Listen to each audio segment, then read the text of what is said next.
Assalamualaikum warahmatullahi wabarakatuh. Nama saya Alfatan Ghazali. Di sini saya akan menjelaskan tentang materi yang ada di mata kuliah Arsitektur dan Organisasi Komputer.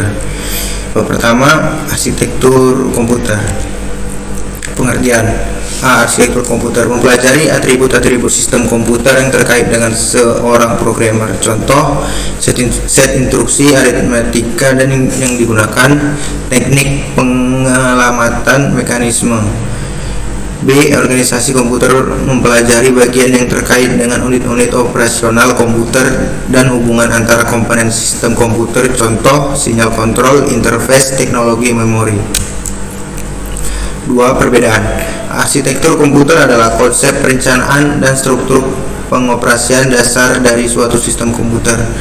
Arsitektur komputer ini merupakan rencana cetak biru dan deskripsi fungsional dari kebutuhan bagian perangkat keras yang didesain atau kecepatan proses dan sistem interkoneksinya. Dalam hal ini, implementasi perencanaan dari masing-masing bagian akan lebih difokuskan terutama mengenai bagaimana CPU akan bekerja dan mengenai cara pengaksesan data dan alamat dari dan ke memori cache, RAM, ROM, cakram keras, dan lain-lain. Dalam bidang teknik komputer, arsitektur komputer adalah konsep perencanaan dan struktur pengoperasian dasar dari suatu sistem komputer. Biasanya mempelajari atribut-atribut sistem komputer yang terkait dengan eksekusi logis sebuah program. Arsitektur komputer ini paling tidak mengandung 3 subkategori. Yang pertama, set instruksi atau ISA. Yang kedua, arsitektur mikro dari ISA. Dan ketiga, sistem desain dari seluruh komponen dalam perangkat keras komputer ini. Organisasi komputer. Struktur komputer didefinisikan sebagai cara-cara dari tiap komponen saling terkait. 4 komponen pokok sistem komputer. Pertama, pemproses. 2, memori utama. 3, perangkat masukan dan keluaran. Keempat, interkoneksi antar komponen. Bab 2. Komputer. Pengertian komputer. Pengertian komputer secara umum adalah seperangkat alat elektronik yang bisa digunakan untuk mengolah data sesuai dengan berbagai prosedur yang sudah sebelumnya dirumuskan sehingga mampu memberikan hasil informasi yang sangat bermanfaat untuk setiap penggunanya. Pengertian komputer menurut para ahli. Yang pertama, menurut Robert H. Bismer. Robert H. Bismer menjelaskan bahwa pengertian komputer adalah sebuah benda elektronik yang bisa melakukan berbagai tugas seperti menerima input dan memproses sesuai dengan perintah, menyimpan berbagai perintah dan mengolah hasilnya, serta menyediakan hasilnya dalam bentuk informasi yang lengkap. Kedua, menurut V.J. Hamser, pengertian komputer adalah suatu mesin penghitung elektronik yang cepat dan mampu mendapat informasi input digital agar kemudian memproses sesuai dengan program yang sudah tersimpan di dalam memorinya. Ketiga, menurut Donald H. Sanders. Sanders berpendapat bahwa pengertian komputer adalah sebuah sistem elektronik yang bisa digunakan untuk memanipulasi data secara cepat dan tepat. Keempat, menurut William M. Fowry. Menurut Fowry, pengertian komputer adalah sebuah alat yang mampu memproses data agar bisa melakukan perhitungan secara besar dan juga cepat. Fungsi komputer. Fungsi komputer adalah sebagai berikut. 1. Data input. Mesin komputer mampu menerima informasi ataupun data dari sumber lain yang berasal dari luar. Kedua, data processing. Fungsi paling utama dari komputer adalah agar bisa melakukan pengolahan data sehingga nanti mampu menghasilkan output dalam bentuk informasi. Biasanya data yang diolah dalam komputer tersedia dalam bentuk gambar, teks, audio, grafik, dan lain-lain. Ketiga, data output. Fungsi selanjutnya dari komputer adalah agar bisa memberikan hasil output setelah melalui berbagai proses pengolahan data. Keempat, data storage. Komputer juga bisa disajikan sebagai tempat dalam menyimpan data sehingga data tersebut bisa ditemukan secara mudah dan digunakan kembali oleh penggunanya. Kelima, data movement.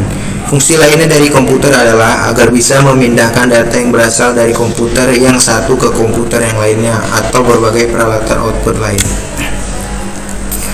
Komponen komputer berdasarkan fungsi di atas, komponen yang terdapat di komputer terbagi menjadi 3 kelompok, yaitu input, proses, output, proses dan output. Berikut ini adalah penjelasannya. 1. Komponen input. Komponen input adalah komponen hardware yang mempunyai tanggung jawab dalam memberikan perintah tugas nantinya akan diberikan kepada komputer. Beberapa contoh komponen input pada komputer adalah keyboard, mouse, trackpad, pen, scanner, mikrofon, dan lain-lain. Komponen proses. Komponen proses adalah komponen yang memiliki tugas dalam mengolah ataupun memproses suatu perintah yang diberikan oleh brainware agar kemudian ditampilkan pada komponen output komputer. Beberapa contoh komponen proses adalah prosesor, motherboard, hard disk, dan juga RAM.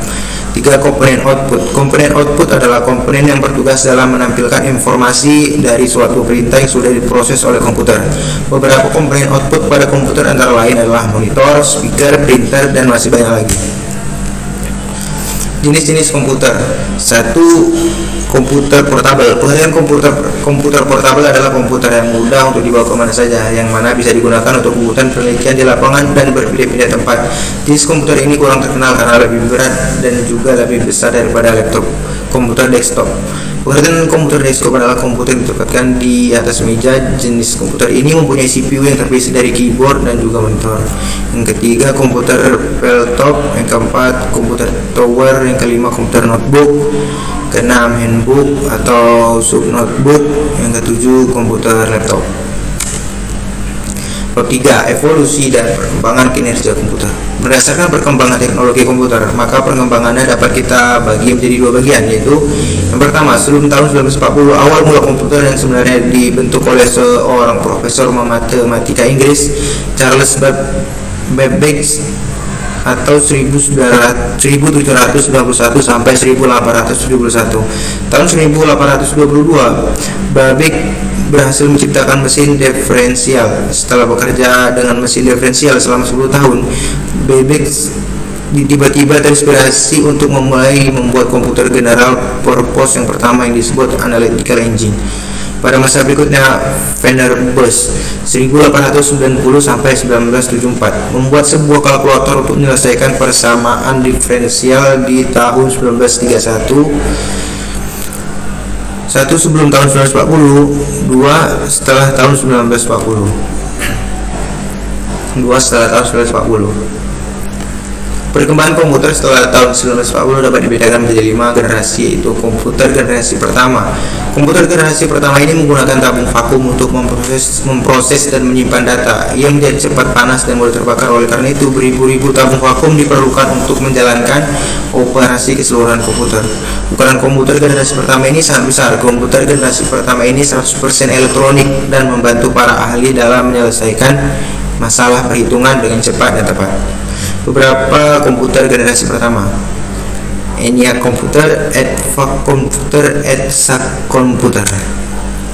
Komputer generasi kedua. Pada tahun 1947, transistor ditemukan di lab Bell oleh William Shockley. Penemuan transistor sangat mempengaruhi perkembangan komputer. Transistor menggantikan tabung vakum di televisi, radio, dan komputer.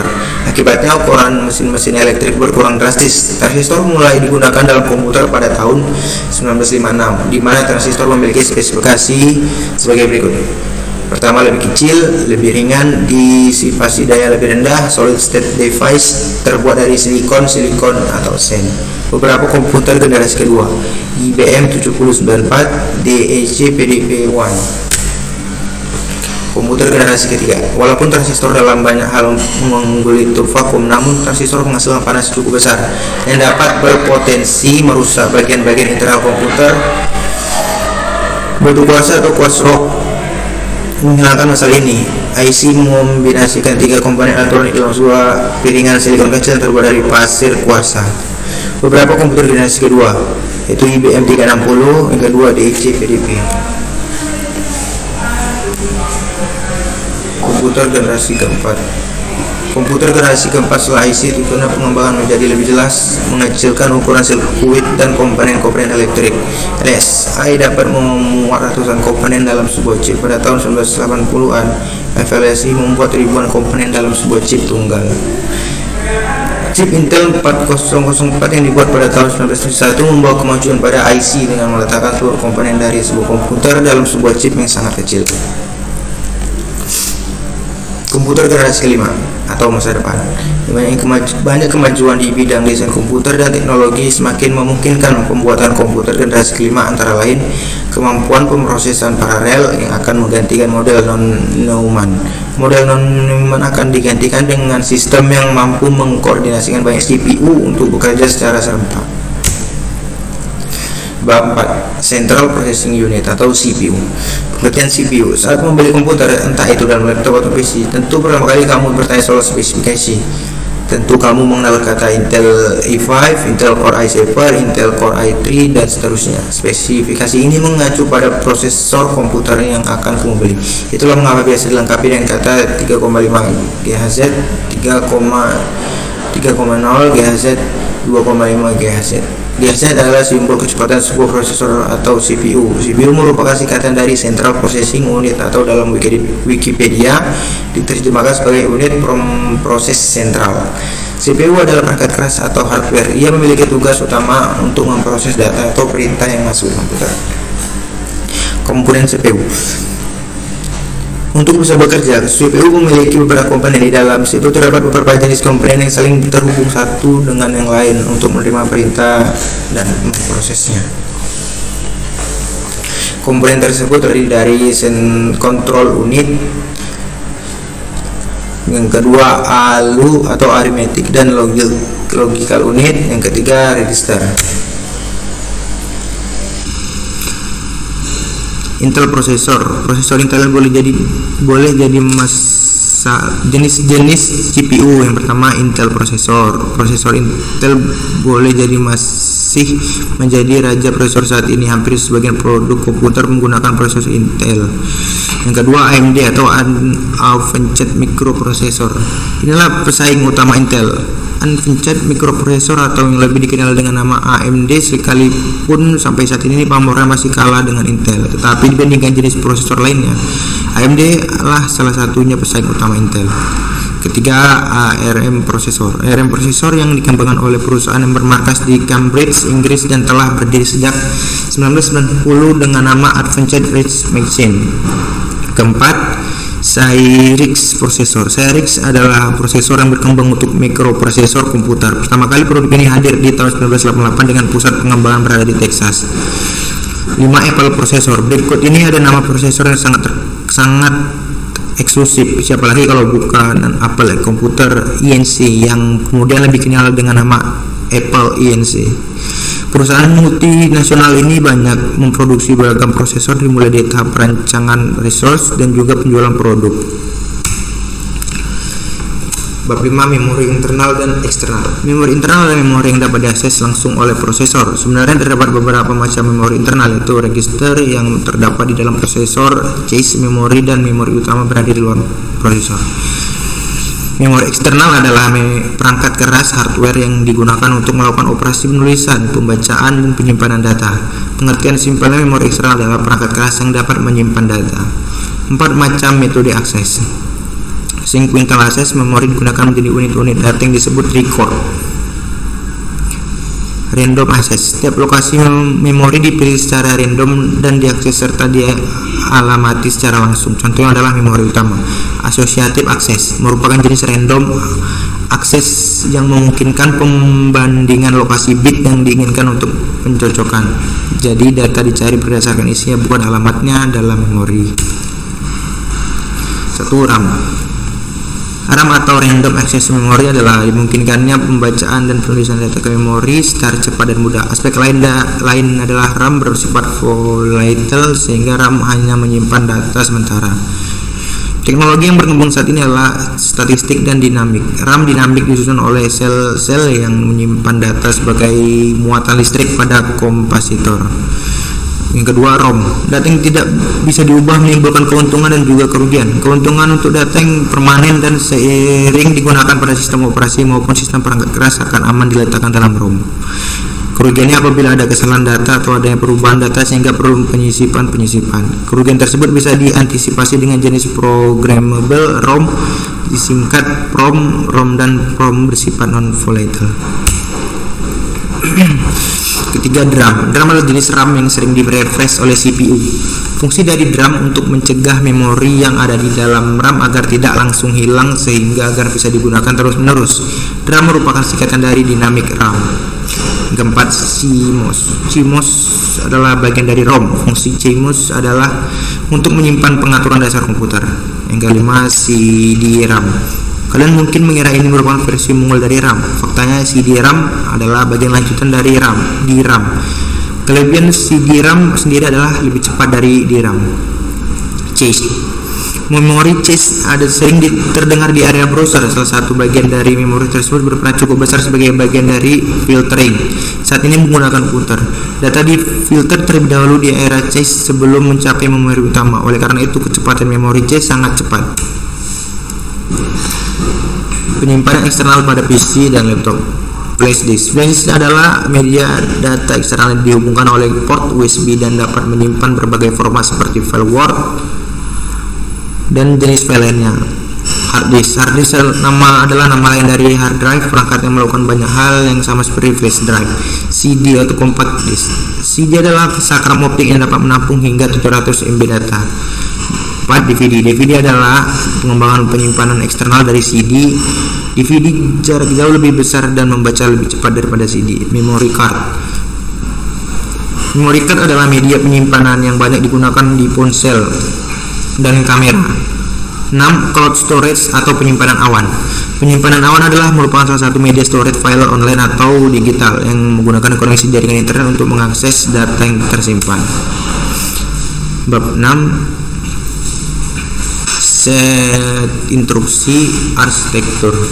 Pengertian set instruksi. Set instruksi atau bisa disebut instruksi set arsitektur atau ISA adalah kumpulan instruksi yang dapat dimengerti dan dapat dijalankan oleh CPU berdasarkan tipe arsitekturnya. Set instruksi ini juga merupakan sebuah kamus yang berisi sekumpulan instruksi yang ada di CPU. B. Elemen-elemen set instruksi. Pertama, operation kode. Operation kode atau sering disebut opkode adalah suatu kode yang berisi perintah yang digunakan untuk menentukan dan menjalankan operan atau operasi matematika tertentu. 2. Source operan reference. Source operan reference adalah suatu instruksi yang digunakan untuk melibatkan sejumlah operan atau operasi matematika. Yang ketiga, result operan reference. Result operan reference adalah suatu hasil dari operasi matematika yang dijalankan. Keempat, next instruksi reference. Next instruksi reference adalah bagian yang menginformasikan CPU untuk mengambil instruksi berikutnya setelah instruksi yang dijalankan selesai. Pada bagian source operan reference dan result operan reference dapat berada pada salah satu dari tiga area berikut. Pertama, memori. Memori adalah area yang digunakan untuk mereferensi instruksi berikut yang berada pada alamat memori utama ataupun memori virtual. Yang kedua, register CPU. Register CPU adalah area yang digunakan untuk mereferensi instruksi berikutnya, di mana CPU terdiri dari satu atau register yang mungkin dirajuk oleh instruksi mesin. Yang ketiga, perangkat I/O. Perangkat I/O adalah area yang digunakan untuk mereferensikan instruksi berikut, di mana instruksi harus menentukan modul I/O dan perangkat yang diperlukan untuk melakukan operasi. C. Desain set instruksi. Desain set instruksi adalah suatu rencana set instruksi. Dalam desain set instruksi terdapat berbagai masalah yang kompleks yang melibatkan beberapa aspek, yaitu 1. Kelengkapan set instruksi, organolitas yaitu sifat independen instruksi. 3. Kompatibilitas berupa source kode dan objek kode. Jenis operan. 1. Address. Address adalah lokasi tempat data disimpan di memori atau juga disebut physical address. Alamat memori memiliki jumlah maksimum sesuai dengan tipe operasi yang dilakukan. 2. Numbers. Number adalah sebuah angka yang digunakan untuk operasi aritmatika pada komputer. Ada beberapa jenis number yang umumnya digunakan, yaitu integer, fixed point, floating, dan desimal. Yang ketiga, karakter. Karakter adalah sebuah unit yang bersifat huruf, simbol, number, atau spasi. Biasanya bisa ya atau tidak. Karakter sendiri bersifat tunggal. Apabila lebih dari satu maka dinamakan string. Logical data. Logical data adalah sebuah unit yang digunakan untuk mengubah data menjadi binary atau unary. Macam-macam set instruksi berdasarkan sifat akses ke memori atau register. Pertama, register. Memory to register. Memory to register adalah sebuah set instruksi yang memungkinkan operasi dilakukan di memori dan register. Kedua, register to memory. Register to memory adalah sebuah instruksi yang memungkinkan operasi dilakukan di register dan di memori. Tiga, register to register. Register to register adalah sebuah instruksi yang hanya dilakukan di register. Bab 9, bahasa assembly. Pengertian bahasa assembly. Apa yang Anda ketahui tentang bahasa assembly? Perlu Anda tahu bahwa bahasa assembly merupakan jenis bahasa pemrograman yang ada pada generasi kedua. Bahasa assembly ini juga dinamakan sebagai bahasa rakitan, merupakan bahasa digunakan untuk komputer. Namun bahasa ini termasuk dalam kategori yang bahasa sangat singkat, rendah atau low level language. Bahasa ini merupakan notasi dari mesin sehingga nanti bisa dibaca oleh manusia. Manfaat mempelajari bahasa assembly.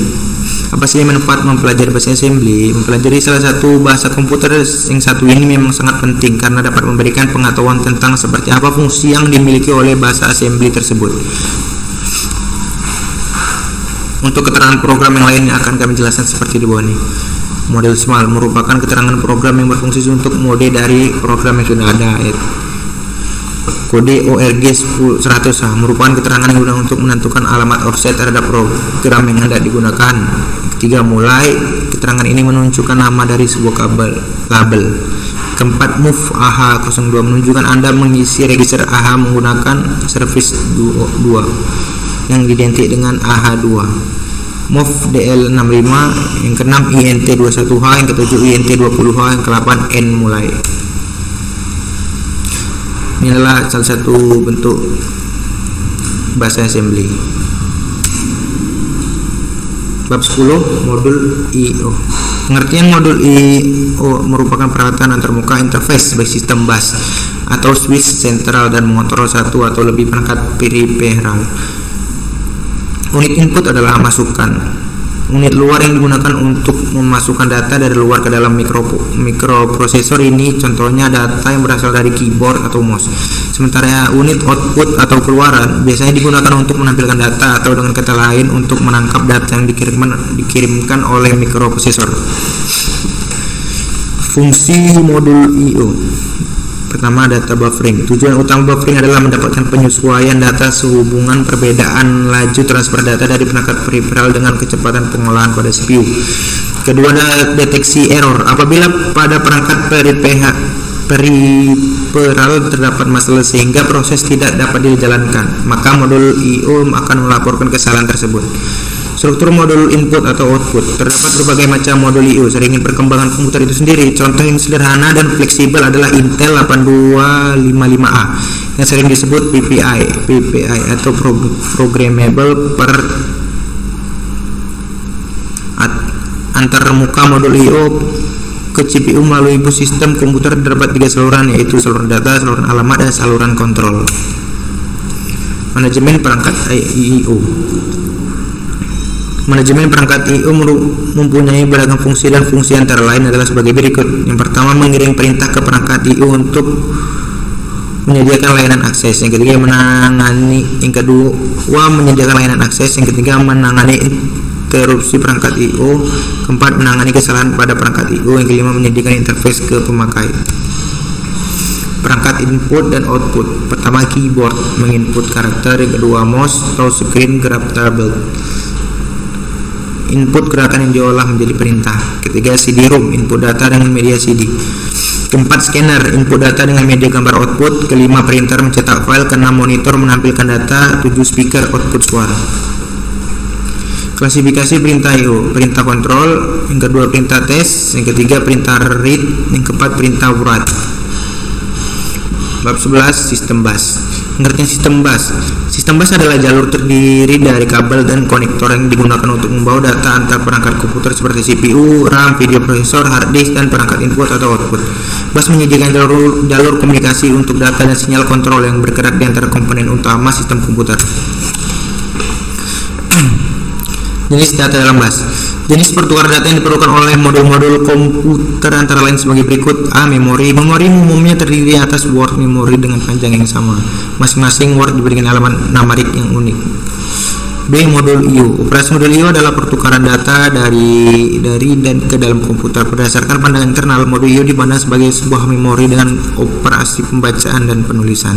CPU berfungsi sebagai pusat pengolahan dan eksekusi data berdasarkan routine program yang diberikan padanya. Dari jenis pertukaran data di modul-modul komputer, maka struktur interkoneksi harus mendukung perpindahan data, antara lain sebagai berikut. 1. Memori ke CPU. CPU melakukan pembacaan data maupun instruksi dari memori.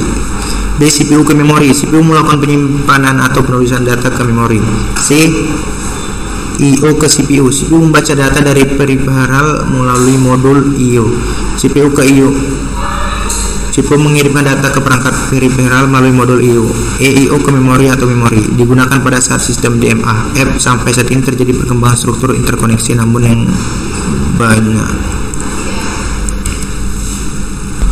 Transfer data yang menggunakan bus diantaranya adalah sebagai berikut. Pertama, operasi read. Kedua, operasi write. Ketiga, operasi read modify write. Keempat, operasi read after write. Kelima, operasi block. Bab 12, operasi aritmatika. Penjumlahan overflow. Operasi yang dilakukan selalu penjumlahan termasuk seek in bit. Pengurangan overview. Pengubahan dari bilangan positif ke negatif dengan dua komplement. Pengalian. A. Pengalian meliputi pembentukan beberapa perkalian parsial untuk setiap digit dalam multiplier. B. Bila bit multiplier sama dengan 0, maka hasil pengaliannya 0. Bila bit multiplier 1, maka hasil pengaliannya sama dengan multiplier.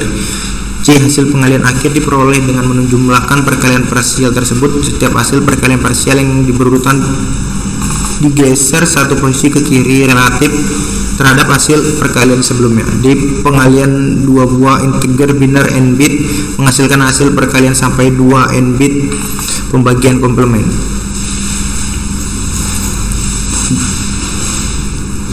Minus 7, 3 dan 7 minus 3 akan menghasilkan remainder yang berbeda. Hal ini disebabkan operasi pembagian definisi sebagai D sama dengan Q kali V tambah R, dengan D dividen, Q quotient, V divisor, R remainder. Representasi. Notasi fixed point atau radix point dimungkinkan untuk mempresentasikan bilangan-bilangan positif dan negatif dengan komponen pecahan. Pendekatan ini memiliki keterbatasan. Bilangan yang sangat besar dan pecahan yang sangat kecil tidak dapat direpresentasikan. Bagian kuentien dalam pembagian dua bilangan besar dapat hilang. Dalam desimal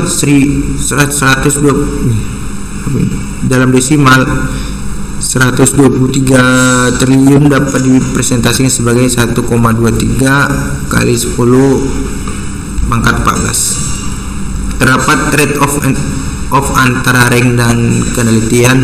Jumlah bit eksponen ditambahkan meningkatkan rank tapi menurunkan ketelitian. Untuk meningkatkan keduanya, jumlah bit eksponen dan signifikan ditambah.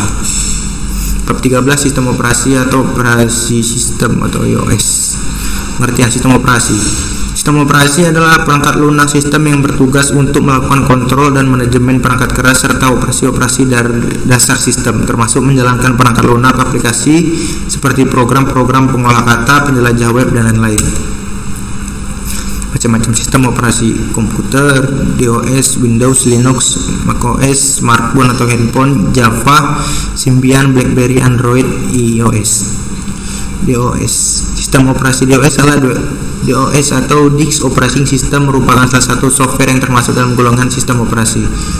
Beberapa produk DOS sampai saat ini adalah DOS 1.0, DOS 2.0, DOS 3.0, DOS 3.1, 3.2 dan 3.3, DOS 4.0, 5.0 dan 6.0. Windows adalah salah satu software sistem operasi yang dikeluarkan oleh perusahaan Microsoft. INC Microsoft Windows adalah software sistem informasi yang paling populer untuk para pengguna PC. Macam-macam Windows: Microsoft DOS 1980 sampai 1984, Windows 1.0, Windows 1.04 sampai 1965 sampai 1987, dan Windows seterusnya sampai Windows 10. Android dengan logo uniknya yaitu robot hijau sebetulnya sudah ada sejak lama, namun semenjak tahun 2009 perkembangan Android melesat dengan cepat. Mobile OS dari Google ini memberikan kebebasan sangat luas untuk para developer dan terintegrasi penuh dengan teknologi Google. Aplikasi-aplikasi tersedia untuk Android juga sudah banyak sekali, sehingga pengguna Android mempunyai banyak variasi dalam menggunakan aplikasi di Android. Pembacaan kecepatan memori akan menunjukkan jumlah variabel yang cukup menentukan kecepatan dari sebuah memori. Umumnya adalah frekuensi memori dan timing memori tersebut. Bab 14. Penjadwalan proses. Konsep dasar. Penjadwalan CPU didasarkan pada SO yang menggunakan prinsip multiprogramming dengan cara mengalihkan kerja CPU untuk beberapa proses, maka CPU akan semakin produktif. Pada multiprogramming selalu akan terjadi beberapa proses berjalan dalam suatu waktu, sedangkan pada uniprogramming hal ini tidak akan terjadi karena hanya ada satu proses yang berjalan pada saat tertentu. Dispatcher adalah suatu modul yang akan memberikan kontrol pada CPU terhadap penyeleksian proses yang dilakukan selama short term scheduling. Fungsi-fungsi yang terkandung di dalam dispatcher: switching context switching, user mode yang melompat ke lokasi tertentu pada user program untuk memulai program. Waktu yang diperlukan dispenser untuk menghentikan suatu proses dan memulai untuk menjalankan proses yang lainnya disebut dengan dispatch latency.